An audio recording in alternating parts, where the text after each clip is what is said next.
When the pandemic started back in March, the YMCA stepped in to offer childcare for essential workers. Joining me is the CEO of the Tampa YMCA, Matt Mitchell. Along with the Greater St. Petersburg and Suncoast branch, they teamed up to do this. They had no confirmed cases of coronavirus at these child care centers. So, how did you do this?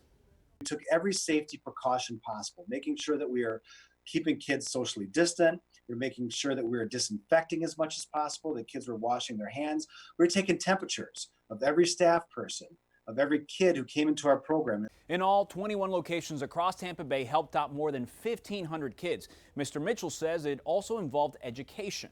Lots of talk around personal hygiene and health, and making sure that they weren't just practicing these safe practices at our camps, but they're also taking them home and having those safe practices at home as well.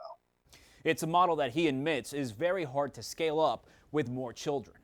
Schools and school districts and superintendents and school boards have a very, very tough decision to make. And it's one that is a tough one to make, the decision that pleases everybody. I think it's almost an impossible one.